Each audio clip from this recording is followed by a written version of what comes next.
ఆకాశ మహాకాశములను అందలి సమస్తమును సృజించిన దేవాది దేవునికి నా హృదయపూర్వక వందనములు, స్తుతులు, స్తోత్రములు సమర్పించుకొంచున్నాను. అందరికీ శుభోదయం. ఇది నా మహోన్నతుడైన దేవాది దేవుడు నీ కొరకు సిద్ధపరిచిన వాక్కు. దేవదూతల ఆహారము నరులు భుజించిరి, భోజన పదార్థములను ఆయన వారికి సమృద్ధిగా పంపెను. దేవుని నామమునకు మహిమ కలుగునుగాక. ఈ మాటలు కీర్తనల గ్రంథము 78వ అధ్యాయము 25వ వచనంలో వ్రాయబడి ఉన్నవండి. ప్రియమైన నేస్తమా, నీ దేవుని ప్రేమ నీ పట్ల ఎంత ఉన్నతముగా ఉన్నదో దానిని గూర్చి నీవు ఆలోచించవలను. అంతేగాని ప్రతిదానికి చింత వేదన వద్దు. వాటన్నిటిని విడిచిపెట్టు. నీ చింత యావత్తు నీ దేవుని పాదముల చెంత వేసేసేయి. ఆయన సహాయము కొరకు ఆశతో ఎదురు చూడు. అయితే ఈ దినాన నీవు నమ్మాల్సింది ఏమిటి అంటే, ఎంతటి ఉన్నతమైన కార్యములైనా నీ దేవుడు నీ కొరకు చేయగలరు అన్న సంగతిని నీవు మనఃపూర్వకముగా విశ్వసించవలను. ఆహారమునకై ఆయన వారి మీద మన్నాను కురిపించెను, ఆకాశ ధాన్యము వారికి అనుగ్రహించెను. చూడు, అవసరతను బట్టి, అక్కడ నీ ఉండిన పరిస్థితులను బట్టి దేవుడు నీకు ఎట్టి ఉన్నతమైన మేలులనైనా అనుగ్రహించగలరు. నీ పూర్వీకులకు ఆయన చేసిన మేలులు ఎన్నెన్నో.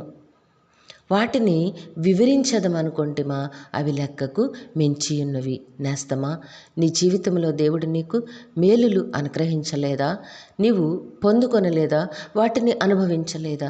ఎందుకు చిన్న సమస్య వస్తే, కష్టము వస్తే నీవు సహాయకులు ఎవరూ లేరని దుఃఖించుచున్నావు? దుఃఖపడద్దు, దేవునిపై భారం వేయి. అవసరమైతే ఆయన ఆకాశము నుంచి నీకు తన మహిమను అనుగ్రహించి అవసరమైన ప్రతి మేలును కూడా నీ ముంగిట, నీ ద్వారమునొద్ద ఆయన ఉంచగలిగిన సమర్థుడైన దేవుడై ఉన్నారు. కాబట్టి నేస్తమా, నీవు దేవుని శక్తిని ఆశ్రయించు. ఆ శక్తిని మనపూర్వకముగా విశ్వసించు. నీ పట్ల ఆయన ప్రేమ కలిగిన దేవుడై ఉన్నారు, కరుణ కలిగిన దేవుడై ఉన్నారు. ఆయన ప్రేమ అపారమైనది నీ పట్ల కనుపరుచుచున్నారు గనుక ఆ ప్రేమను విశ్వసించు నేస్తమా. దేవదూతల ఆహారమును నరులకిచ్చిన దేవుడు, భోజన పదార్థములను వారికి సమృద్ధిగా ఆకాశము నుంచి పంపించి పోషించిన దేవుడు నీ బ్రతుకులో మేలు చేయలేరా నేస్తమా? నీవు కోరుకుంటున్న మేలు నీకు అసాధ్యమైనది, కానీ దేవునికి అసాధ్యమైనది ఏది కూడా లేదు. సమయానుకూలముగా దేవుడు నీ బ్రతుకులో ఉన్నతమైన మేళ్లను అనుగ్రహిస్తారు. అతి అద్భుతమైన కార్యములనే దేవుడు నీకు దాచి ఉంచారు. తప్పకుండా నీవు పొందుకుంటావు, అనుభవిస్తావు. కాబట్టి దేవుడు నీ పక్షానున్నారని ధైర్యముగా ఉండు. దేవునిపై విశ్వాసమును నీవు కనుపరచు. దేవుని సన్నిధిలో మనపూర్వకముగా వేడుకొనేస్తామా.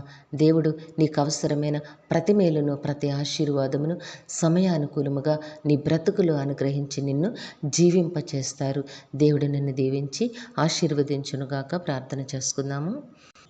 అత్యంత ప్రేమ, నమ్మకము, వాత్సల్యత కలిగిన దేవుడా, మీ ఘనమైన నామమునకు వందనములు. మీ బిడ్డకి మీరు ఇచ్చిన వాక్కును బట్టి స్తుతులు సమర్పించుకొంచున్నాము. నాయనా, ఇది నాన్న మా ప్రియులందరినీ, వారి కుటుంబములను మీ దివ్య హస్తములకు అప్పగించుకొంచున్నాము తండ్రి. అందరికీ కావలసిన ఆయురారోగ్యము, పరిపూర్ణమైన రక్షణ, దీర్ఘాయుష్యు నెమ్మదిని ప్రసాదించి మీ శాంతి సమాధానంతో జీవింపచేయండి. కనికరము కలిగిన దేవుడా, నాయన, పరీక్షలు రాస్తున్న బిడ్డలకు ఆరోగ్యమును, జ్ఞాపక శక్తిని ప్రసాదించి పరీక్షా సమయంలో ప్రతి ప్రశ్నకు సరైన సమాధానమును ఇన్ టైంలో రాసి ఉన్నతమైన విజయములు పొందుకుని కృపను మెండుగా అనుగ్రహించండి తండ్రి. యవన కాలముందున్న బిడ్డలకి సకాలంలో చక్కని ఉద్యోగములు, వివాహములు, గర్భఫలములు ప్రసాదించమని మీ కాళ్ళు పట్టు వేడుకుంటూ ఉన్నాము. ఈ దిన పుట్టినరోజు, వివాహములు, వివాహదిన మహోత్సవములు జరుపుకొంచిన బిడ్డలందరికీ నాయన మీ ఆశీస్సులు నాయన మెండుగా అనుగ్రహించి దీర్ఘాయుష్నిచ్చి నడిపించండి. జీవము కలిగిన దేవుడా, మా ప్రియులందరికీ మీ వాత్సల్యతను నాయన, మీ కరుణను మెండుగా అనుగ్రహించి మీ కృపలో జీవింపచేయమని ఈ ప్రార్థన యేసయ్య నామములో అడిగి వేడుకొనిచున్నాము తండ్రి. ఆమెన్. కరుణావాత్సల్యత కలిగిన దేవుడు మీ కుటుంబ జీవితంలో ఉన్నతమైన ఆశీర్వాదములు అనుగ్రహించి మిమ్మును ఆయన నామ మహిమ కొరకు జీవింపచేయునుగాక. ఆమేన్, ఆమేన్, ఆమేన్.